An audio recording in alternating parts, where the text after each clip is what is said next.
Suman TV ప్రేక్షకులకు నమస్కారం. నా పేరు రంగన్న దాసరి. నేను ఇంగ్లీష్ ట్రైనర్. మన ప్రీవియస్ క్లాస్లో ఇంట్రాగేటివ్ సెంటెన్స్ అంటే ఏంటో ఒకసారి దాన్ని టచ్ చేసాము. ఇంట్రాగేటివ్ సెంటెన్స్ అంటే ప్రశ్న. ఎవరి నుంచైనా ఏదైనా సమాచారాన్ని నిర్ధారించుకోవటానికి లేదా సమాచారాన్ని పొందటానికి అడిగే వాక్యాలను ఇంటరాగేటివ్ సెంటెన్స్ అంటారు అని డిస్కస్ చేసాం. Interrogative sentence has been divided into 2 parts. Interrogative sentence అన్నది 2 భాగాలుగా విభజించబడింది. ఆల్రెడీ ఇక్కడ రాసుకున్నాం. ఒకటి కన్ఫర్మేటివ్ సెంటెన్స్, ఇంకొకటి informative sentence. Number 1 confirmative sentence. Number 1 confirmative sentence. Number 1 confirmative sentence. Number 2 informative sentence. Confirmative sentence. Number 2 informative sentence. Confirmative sentence ante enti? This is also a group of words. Confirmative sentence annadu kuda konni padala yokka samuhamu. Which ante ikkada confirmative sentence which asks someone to confirm something. Which asks someone to confirm something is called confirmative sentence. Is called confirmative sentence. ఎవరి నుంచైనా ఏదైనా సమాచారాన్ని నిర్ధారించుకోవటానికి అడిగే వాక్యాన్ని confirmative sentence అంటాము. నిర్ధారణ వాక్యము. సమాచారాన్ని నిర్ధారించుకుంటాం కాబట్టి దాన్ని నిర్ధారణ వాక్యము అంటాము. This confirmative sentence, this sentence starts with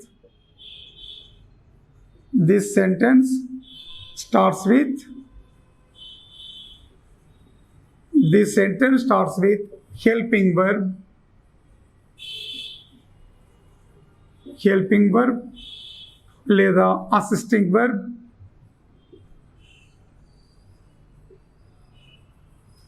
లేదా auxiliary verb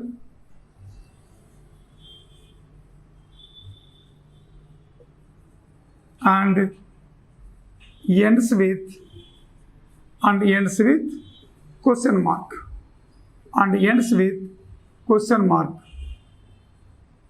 ఈ కన్ఫర్మేటివ్ సెంటెన్స్ అన్నది హెల్పింగ్ వర్బ్తో లేదా అసిస్టింగ్ వర్బ్తో లేదా ఆక్సిలరీ వర్బ్తో ప్రారంభమై క్వశ్చన్ మార్క్తో ఎండ్ అవుతుంది. హెల్ప్ అంటే సహాయం చేయటం, అసిస్ట్ అంటే తోడ్పాటుగా ఉండటం, ఆక్సిలరీ అంటే అనుబంధంగా ఉండటం. సో హెల్పింగ్ వర్బ్ అన్నా, అసిస్టింగ్ వర్బ్ అన్నా, ఆక్సిలరీ వర్బ్ అన్నా మీనింగ్ ఒకటే. అసలు అవి ఎన్ని హెల్పింగ్ వర్బ్స్ ఎన్ని ఉన్నాయి? What are the helping verbs? ఈ కన్ఫర్మేటివ్ క్వశ్చన్ అన్నది మనకు హెల్పింగ్ వర్బులతో స్టార్ట్ అవుతుంది, క్వశ్చన్ మార్క్తో ఎండ్ అవుతుంది అని డిస్కస్ చేసాం. అసలు ఆ హెల్పింగ్ వర్బులు ఏంటి, అవి ఎన్ని ఉన్నాయి అన్నది మనం ఒకసారి డిస్కస్ చేద్దాం. కన్ఫర్మేటివ్ సెంటెన్స్లో లిస్ట్ ఆఫ్ హెల్పింగ్ వర్బ్స్.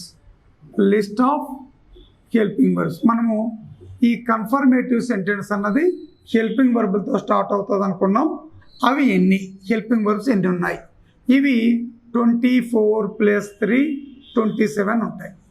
ప్రపంచంలో ఎవరు ఇంగ్లీష్ చెప్పినా ఆంగ్ల భాషలో హెల్పింగ్ వర్బ్స్ 24 + 3 27 ఉంటాయి. ఈ 27 పదాలు చుట్టూ ఆంగ్ల భాష తిరుగుతూ ఉంటుంది. అవి ఏంటి అనుకున్నప్పుడు ఫస్ట్ నేను దీన్ని ఈ హెల్పింగ్ వర్బ్స్ని 5 భాగాలుగా డివైడ్ చేశాను. యామ్, ఈజ్, ఆర్, వాస్, వర్. ఈ 5 బి ఫ్యామిలీ. ఈ 5 పదాలు బి ఫ్యామిలీ. బి అంటే ఉండటానికి సంబంధించి వీటిని వాడతాం. బి అంటే ఉండుట. తర్వాత రెండవది హ్యావ్, హ్యాస్, హ్యాడ్. ఈ 3 పదాలు వీటిని హ్యావ్ ఫార్మ్స్ అంటాం. HAVE హ్యావ్ అంటే కలిగి ఉండుట.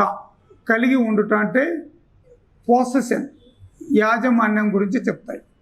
కలిగి ఉండుట, ఓనర్షిప్ను గురించి తెలియజేస్తాయి, యాజమాన్యాన్ని గురించి తెలియజేస్తాయి.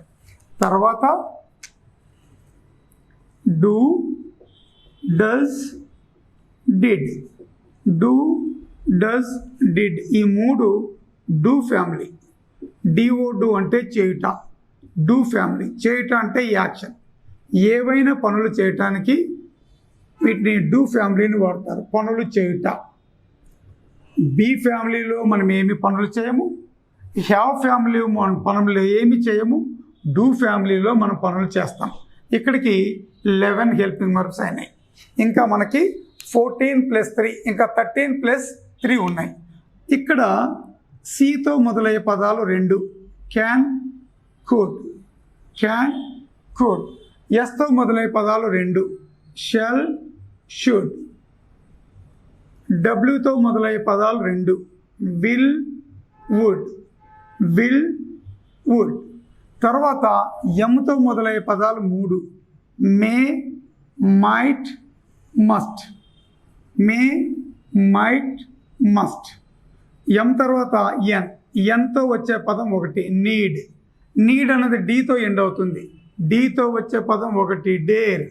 తర్వాత 2తో ఎండ్ అయ్యే పదాలు 2, 2తో TO2, ఆట్ టు. దీన్ని చాలామంది అవుట్ అంటారు, అవుట్ అనకూడదు, దీన్ని ఆట్ అనాలి. ఆట్ టు, ఆట్ టు అనాలి, అవుట్ అనకూడదు. ఆట్, ఆట్ టు, యూజ్ టు. ఇక్కడికి 13 పదాలు అయిపోయినాయి. ఒకసారి మీరు లెక్క పెట్టుకోవచ్చు. 1 2 3 4 5 6 7 8 9 10 11 12 13. ఇక్కడికి 13 పదాలు అయిపోయినాయి. ఈ 13 పదాలని మోడల్స్ లేదా సెమీ మోడల్స్ అంటారు.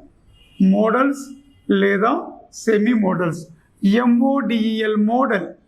మోడల్ అంటే నమూనా, మోడల్ అంటే నమూనా. కానీ ఇక్కడ MODEL అన్న పదానికి ఇంగ్లీష్లో అర్థం లేదు. మోడల్ అన్న వెంటనే మనకు అర్థం రావాల్సింది ఈ పదాలను మోడల్స్ అంటారు. అంతేగాని MODEL మోడల్ అంటే నమూనా. ఇదొక మోడల్ హౌస్, ఇదొక మోడల్ గెస్ట్ హౌస్, ఇదొక మోడల్ యూనివర్సిటీ, ఇదొక మోడల్ ప్రాజెక్టు అన్నట్టుగా MODEL మోడల్ నమూనా, MODEL అన్నది అది నమూనా కాదు. ఇంకా 5th one be, being, been. Be, being, been. ఈ పదాల చుట్టూ ఇంగ్లీష్ అంతా కూడా తిరుగుతూ ఉంటుంది. ఇవి టోటల్ 24+3 = 27. ఈ 27 పదాల చుట్టూ ఇంగ్లీష్ తిరుగుతూ ఉంటుంది. ఇవి చాలా ప్రధానం. వీటికి ఎగ్జాంపుల్స్ ఏంటి? ఇవి మనం ఏమనుకున్నాము, ఈ కన్ఫర్మేటివ్ క్వశ్చన్ అన్నది హెల్పింగ్ వర్బ్తో స్టార్ట్ అయ్యి క్వశ్చన్ మార్క్తో ఎండ్ అవుతుంది అనుకున్నాం. Are you a teacher? మీరు టీచరా అని అంటాం. టీచర్ అయితే కనుక ఎస్ అంటాడు, ఎస్ ఐ యామ్ అంటాము, yes I am a teacher. 3 సమాధానాలు చెప్పచ్చు. ఈ హెల్పింగ్ వర్బ్తో వాక్యం స్టార్ట్ అయ్యి క్వశ్చన్ మార్క్తో ఎండ్ అయితే దాన్ని కన్ఫర్మేటివ్ క్వశ్చన్ అంటాము. దానికి సమాధానాలు ఎస్ లేదా నోతో చెప్తాం కాబట్టి కన్ఫర్మేటివ్ క్వశ్చన్ని ఎస్ నో టైప్ క్వశ్చన్ అంటారు. దాన్ని కోర్టు పరిభాషలో లీడింగ్ క్వశ్చన్స్ అని కూడా అంటారు. Okay, thank you.